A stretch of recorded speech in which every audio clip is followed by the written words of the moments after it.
بسم اللہ الرحمن الرحیم سیدنا کریم صلی اللہ علیہ وآلہ وسلم۔ عزیز طلبہ، آج ہمارا لیکچر ہے، اس کا عنوان ہے مرکب۔ دو یا دو سے زیادہ کلمات کے مجموعے کو مرکب کہتے ہیں، یعنی جب دو کلمات ہوں گے یا دو سے زیادہ کلمات ہوں گے اس کو ہم مرکب کا نام دیں گے۔ جیسے کتاب اللہ، اللہ کی کتاب۔ یہاں کتاب ایک کلمہ ہے اور لفظ اللہ دوسرا کلمہ ہے، تو یہ ایک کیا بن گیا؟ کلمات کا مجموعہ بن گیا۔ اسی طرح الصلاۃ فرض من اللہ، نماز اللہ کا فرض ہے۔ آگے مرکب کی اقسام۔ مرکب کی دو قسمیں، مرکب مفید اور مرکب غیر مفید۔ مرکب مفید کو ہم پہلے ڈسکس کریں گے۔ مرکب مفید اس کو کہتے ہیں دو یا دو سے زیادہ کلمات کا وہ مجموعہ جسے سننے کے بعد سننے والے کو کسی چیز کی خبر یا کسی چیز کی طلب معلوم ہو، وہ اس میں فائدہ بخش نسبت پائی جاتی ہو، اور اس ضمن میں سننے کی مزید خواہش باقی نہ ہو، یعنی جس کا کمپلیٹ معنی، جس کا کمپلیٹ میننگ آپ کو سمجھ آ جائیں۔ یعنی کہ آپ نے ایک بات سن لی اور مزید آپ اس پر کلام نہ کریں، یعنی کہ آپ نے ایک بات سن لی، آپ کو اس کا کمپلیٹ معنی سمجھ میں آ گیا۔ ہم جب اس کو مرکب تام بھی کہتے ہیں، جملہ اور کلام بھی کہتے ہیں۔ یا آپ نے یاد رکھنا کہ اگر سوال آ جائے مرکب تام کسے کہتے ہیں تو ہم مرکب مفید کی تعریف لکھیں گے۔ اس طرح مرکب جملہ بھی آ سکتا ہے، مرکب کلام بھی آ سکتا ہے۔ اس کو تین نام دیے گئے۔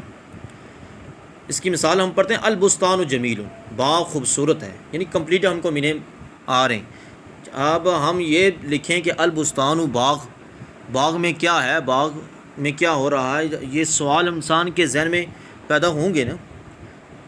فرمایا اقرأ القرآن، تو قرآن پڑھ، اس کا بھی ہمیں سمجھ آ رہی ہے۔ اور اسے مرکب اسنادی بھی کہتے ہیں۔ اور جب کہا جائے مرکب اسنادی کی تعریف لکھیں تو آپ نے مرکب مفید کی ہی تعریف لکھنی ہے۔ اگر جملے کی اقسام دو ہیں، جملہ اسمیہ اور جملہ فعلیہ۔ جملہ اسمیہ وہ جملہ جس کا پہلا جز مسند الیہ، جس کی طرف نسبت کی جائے، اس کو مسند الیہ کہتے ہیں، اس سے مبتدا بھی کہتے ہیں۔ اور دوسرا جز مسند جس کو منسوب کیا جائے، اسے خبر کہتے ہیں۔ مبتدا اور خبر دونوں کے آخر میں رفع ہوتا ہے، رفع کہتے ہیں پیش کو، ضمہ کہتے ہیں اس کو۔ جیسے المجتہد فائز، یعنی کہ محنتی طالب علم ہے، تو ہمیں کیسے پتہ چلے گا کہ یہاں مبتدا کیا ہے اور خبر کیا ہے؟ آپ نے مبتدا اور خبر دونوں کے آخر میں رفع ہوتا ہے، ٹھیک ہے، اور یہاں دونوں میں کیا رفع ہے؟ المجتہد، جس پر الف لام آ جائے گا اس کو ہم کیا سمجھیں گے؟ یہ مبتدا ہے۔ جیسے المجتہد فائز، اس کی ہم ترکیب جب کریں گے، المجتہد کیا بنے گا؟ مبتدا، اور فائز اس کی خبر، اور مبتدا اور خبر دونوں مل کر جملہ اسمیہ بنیں گے۔ اس کے بعد آ جاتا ہے الطالب جالس، اس کی بھی یہی ترکیب ہے، طالب علم بیٹھا ہے۔ آگے انہوں نے ایکسپلین بھی کیا ہوا ہے۔ جملہ فعلیہ، جملہ فعلیہ وہ جملہ ہے جو فعل اور فاعل سے مل کر بنے، یعنی اس میں فعل بھی آ سکتا ہے، فاعل بھی آ سکتا ہے، اور مفعول بھی آ سکتا ہے۔ یہ بھی آپ نے یاد رکھنی ہے۔ فعل کو مسند اور فاعل کو مسند الیہ کہتے ہیں۔ جیسے ذہب التلمیذ، ذہابہ یہ فعل ہے، یعنی ذہابہ یذہب ذہابا، یہ ذہابا مصدر ہے، اس سے یہ ذہابہ نکلا ہے۔ التلمیذ شاگرد گیا، ذہب التلمیذ، التلمیذ ہمیں کیسے پلے گا؟ فاعل، فاعل کا آخر مرفوع ہوتا ہے، یہ آپ نے یاد رکھنا ہے۔ فاعل جہاں بھی ہوگا اس کا آخر کیا ہوگا؟ مرفوع ہوگا۔ تو یہاں اس کا آخر دیکھیں آپ، تلمیذو ذا کے اوپر پیش ہے، اور ذہابہ کیا ہوا؟ فعل، التلمیذ فاعل۔ اسی طرح یخرس الحارس، حارسہ یخرس حارسا، یہاں سے یہ نکلا ہے الحارس، یہ فعل فاعل ہو گیا، چوکیدار حفاظت کرتا ہے۔ اب آگے مرکب غیر مفید۔ مرکب مفید کی ہم نے تعریف پڑھ لی، اس کی اقسام۔ اب مرکب غیر مفید، دو یا دو سے زیادہ کلمات کا وہ مجموعہ جسے سننے کے بعد سامع کو، یعنی کہ جو سماعت کر رہا ہوتا ہے، ایک تو بول رہا ہوتا ہے، ایک سن رہے جو ہوتے ہیں، اس کو سامع کہتے ہیں۔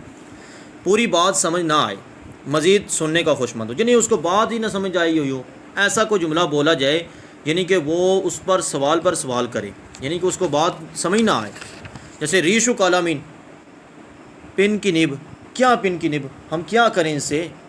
ورق و کتاب، ان کتاب کا کاغذ، کتاب کے کاغذ کو ہم یہاں رکھیں یا پڑھیں، یا ایسے سوال تو ذہن میں پیدا ہوتے ہیں.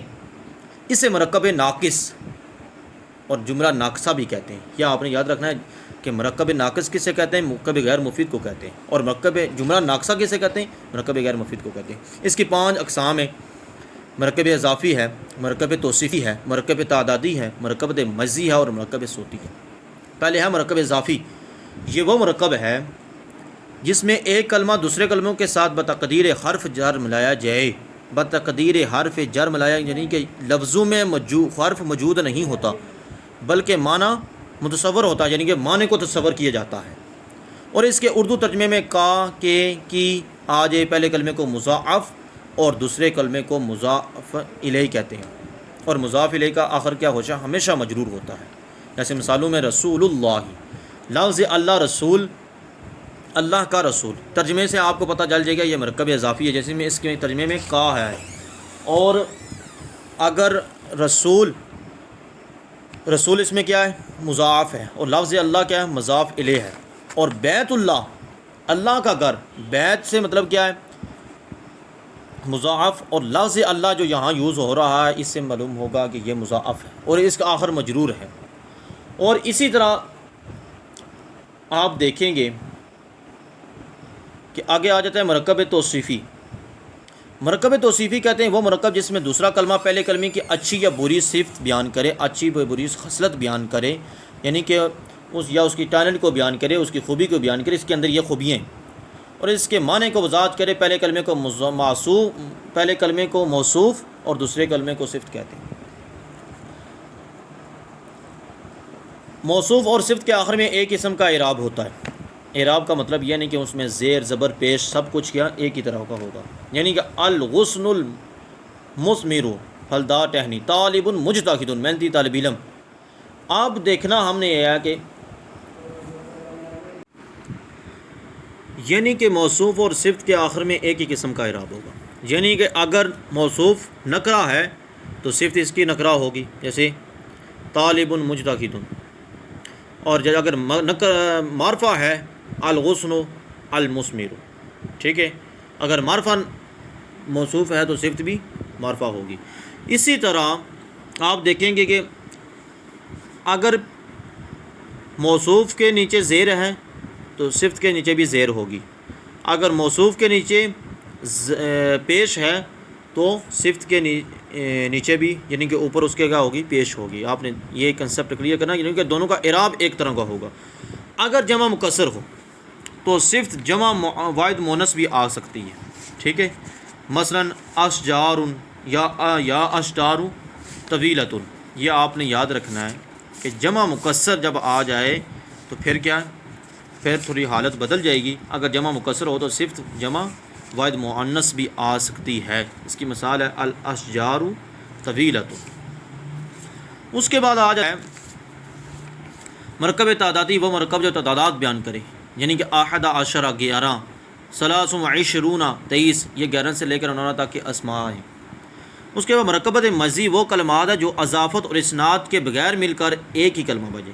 یعنی کہ اسناد ہم کیا کہتے ہیں؟ مرکب اسنادی کس کو کہتے تھے؟ مرکب مفید کو. اور اضافت کے کہتے ہیں مرکب اضافی کو. یعنی جو مضاف اور مرکب مفید کے بغیر ہی کلمہ بن جائے، یعنی کہ ان کی کوئی ضرورت ہی نہ پڑے. جیسے ما عادی کارابون، یعنی کہ آدمی کا نام ہے. اور بھی اس کی مثالیں ہیں. مرکب صوتی کہتے ہیں وہ مرکب جس کے ساتھ جاندار چیز کو بلایا جائے یا جاندار یا بے جان چیز کی آواز کو ظاہر کیا جائے. یعنی کہ جب کہ ہم کسی دیہات میں ہوں تو ہم ایک الفاظ نکالتے ہیں، ایک ہر قسم کے، یعنی کہ ہر جاندار کو بلانے کا ایک انداز ہے، ٹھیک ہے نا، ایک زبان ہم بولتے ہیں. جیسے نخ نخ اونٹ کو بٹھانے کی آواز ہے، غاق غاق کوے کی آواز ہے، اوہ اوہ یعنی کہ جب کھانستے ہیں تو ہمیں کیسی آواز آتی ہے. تو اس کو کیا کہتے ہیں؟ مرکب صوتی کہتے ہیں. دعا اللہ تبارک و تعالی ہم سب کو علم و عمل پڑھنے اور اس پر عمل کرنے کی توفیق عطا فرمائے. وما توفیق الا باللہ.